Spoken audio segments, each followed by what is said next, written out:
पिछले एपिसोड के लास्ट में हमने देखा था कि दरवाजा खुल जाने के बाद भी कैदी येसोल को रिलीज नहीं करते, तो यंगशिन, बोरा और बाकी लोग वहाँ से भागते हैं और जल्दबाजी में कुछ गन्स वहीं छूट जाते हैं। सारे कैदी बहुत खुश होने लगते हैं कि अब हम इस जेल से बाहर निकल पाएंगे और वहाँ पड़े गन्स उठा लेते हैं। येसोल ने जिस कैदी को फ्री किया था वो बाकी कैदियों का लीडर जैसा था। वो कहता है कि हमें इसके दोस्तों को कैप्चर करके उनसे पता कर लेना चाहिए कि बाहर हो क्या रहा है। वो सबसे उन्हें ढूंढने को कहता है। एक कैदी बाकी कैदियों से थोड़ा अलग लग रहा था। वो ये सब ना करके वहाँ से निकल जाना चाहता था, पर वो लीडर कैदी उसके फैमिली के नाम पे उसे ब्लैकमेल करके रोक देता है। इस कैदी को छोड़कर बाकी कैदी आपस में बात कर रहे थे कि उनको पकड़ने के बाद लड़कों को मार देंगे और लड़कियों को आपस में बांट लेंगे।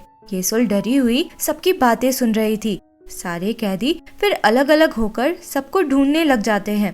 एक कैदी अकेला सबको ढूंढ रहा था। अचानक से उसके सामने एक एलियन आ जाता है। उसे पता तो था नहीं कि ये क्या है। वो कुछ समझ पाता उससे पहले ही एलियन उस पे अटैक करके उसे मार देता है। एक दूसरा कैदी येसोल को एक रूम में ले जाकर उसके साथ उल्टी सीधी हरकतें करने की कोशिश करता है। येसोल उसको धक्का देकर वहाँ से भागती है और एक दूसरे रूम में जाकर एक अलमीरा में खुद को बंद कर लेती है। वो कैदी भी उसके पीछे वहाँ तक आ गया था, पर तभी वहाँ पे एक एलियन आकर कैदी पे जंप करता है। वो कैदी एलियन को डॉज करके वहाँ से भागता है और उसे अपनी गन से शूट करने की कोशिश करता है, पर गन से गोली ही नहीं निकलती और एलियन उस पे अटैक करके उसे मार देता है। फिर हम जंगसू और बाकी लोगों को देखते हैं जो दूसरे बिल्डिंग से सब कुछ ऑब्जर्व कर रहे थे। असल में जब इन लोगों को एलियंस के बारे में पता चला था तब उन लोगों ने एक प्लान बनाया था। प्लान के हिसाब से सब अपने गन से गोलियां हटा देते हैं। जंगसू वांगते और हिराक से कहता है कि वो लोग कुछ समय तक एलियंस को डिस्ट्रैक्टेड रखे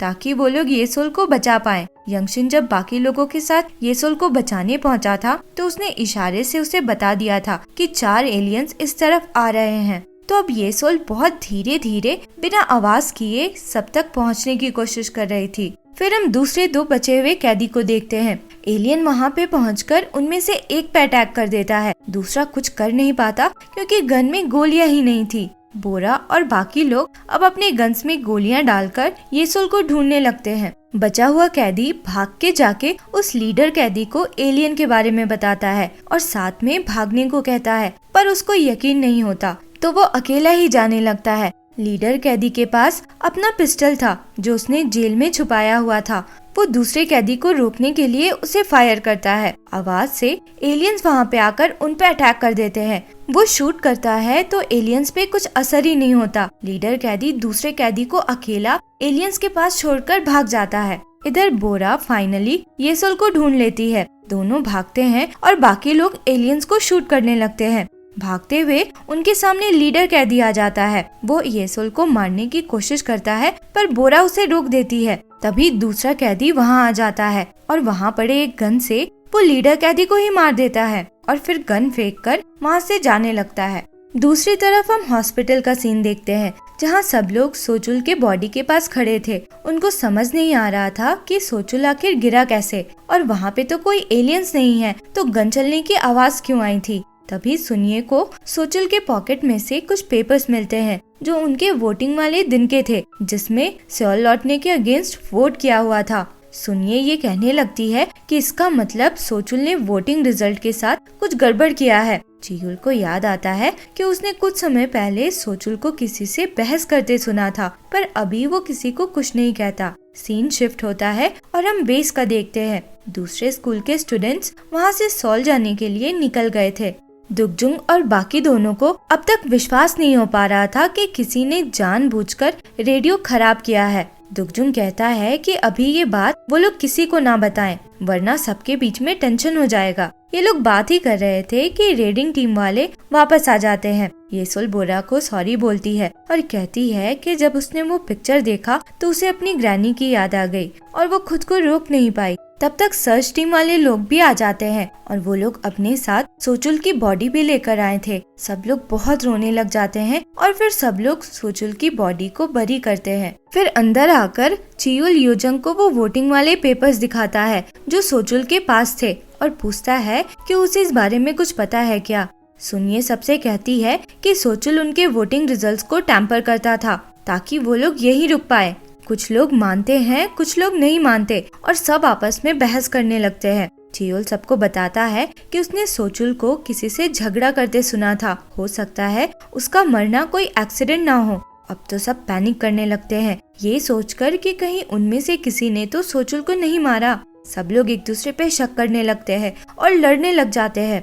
क्योन्हा फिर सामने आकर सबको बताता है कि वोटिंग के साथ गड़बड़ उसने और सोचुल ने मिलकर किया था, क्योंकि वो लोग वापस नहीं जाना चाहते थे और सारे एलियंस को मार देना चाहते थे।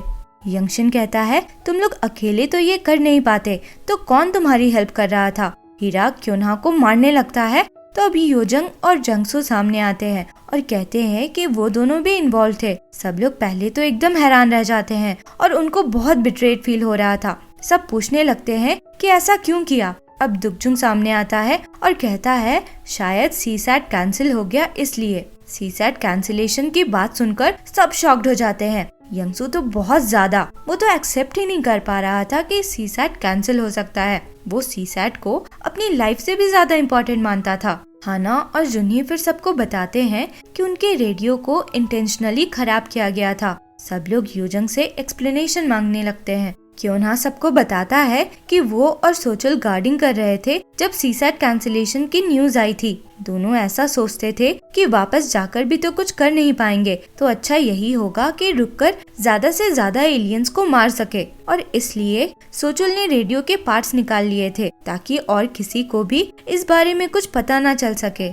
फ्लैशबैक सीन में हम योजंग को भी देखते हैं जो जंगसू को बता रही थी कि अब ज्यादा लोग सॉल जाने के लिए वोट करने लगे हैं। वो नहीं चाहती थी कि वो लोग सॉल जाएं, क्योंकि यहाँ वो लोग सेफ थे। सॉल जाने के रास्ते में कुछ भी हो सकता था। ये लोग बात कर रहे थे तो सोचुल और क्योन्हा भी वहाँ आ जाते हैं। उन लोगों ने इनकी बातें सुन ली थी, तो वो लोग सीसैट कैंसिल होने वाली बात इनको बताते हैं और कहते हैं कि वोटिंग रिजल्ट चेंज करने में ये लोग हेल्प करेंगे। योजंग अभी भी सबको समझाने की कोशिश करती है कि सॉल जाना बहुत डेंजरस होगा, रास्ते में कितने एलियंस मिलेंगे उसका कुछ पता नहीं। पर कोई भी सुनने को रेडी नहीं था। सब बहुत गुस्से में थे और बोल रहे थे कि तुम लोगों ने हमें मैनिपुलेट किया। योजंग सॉरी बोलते हुए रोने लग जाती है। जंगसू और क्योन्हा भी सॉरी बोलते हैं, पर माफ करने के मूड में अभी कोई नहीं था। सब लोग वहाँ से चले जाते हैं।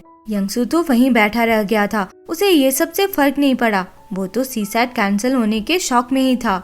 फिर हम देखते हैं कि नारा अकेली बाहर बैठी थी, तो चियोल उसके पास आकर बैठता है। वो लोग बात करते हैं कि अब हमें शेल्टर चले जाना चाहिए जहाँ हमारे पेरेंट्स हैं। चियोल सोचुल के बारे में भी सोच रहा था, क्योंकि ये तो पता नहीं चल पाया था कि वो आखिर मरा कैसे। इधर यंगसू रोता हुआ अपने सारे बुक्स फाड़ रहा था। अगली सुबह सब लोग सॉल जाने के लिए निकल जाते हैं। कोई भी योजंग, जंगसू और क्योन्हा से बात नहीं कर रहा था, पर वो लोग भी पीछे पीछे जाने लगते हैं। लास्ट सीन में हम देखते हैं कि एक बार चियोल ने यंगसू का इंटरव्यू लिया था। उस समय उसने पूछा था कि तुम सीसैट के पॉइंट्स को लेकर इतने ऑब्सेस्ड क्यों हो? तुम्हारे लिए कॉलेज जाना इतना जरूरी है क्या? तो यंगसू कहता है, हर कोई हमेशा चाहता है कि उसकी फैमिली सेम रहे, पर मैं इसका अपोजिट चाहता हूँ। मेरे मॉम डैड सुबह से रात तक काम करते हैं। सुबह वो दर्द से कराते हैं तो मैं ईयर प्लग्स डालकर पढ़ाई करता हूँ। लड़ाई तकलीफ वाली तो है, पर गरीबी उससे भी ज्यादा तकलीफ वाली है। तुम लोग ये समझोगे नहीं। मेरा कॉलेज जाना और अच्छी नौकरी पाना मेरी फैमिली के लिए लॉटरी जीतने जैसा होगा। और इसी के साथ ये एपिसोड यहाँ खत्म होता है। आगे क्या हुआ इसके लिए मिलते हैं अगले एपिसोड में। अगर एक्सप्लेनेशन पसंद आया हो तो लाइक, शेयर एंड सब्सक्राइब करें। Thank you for watching.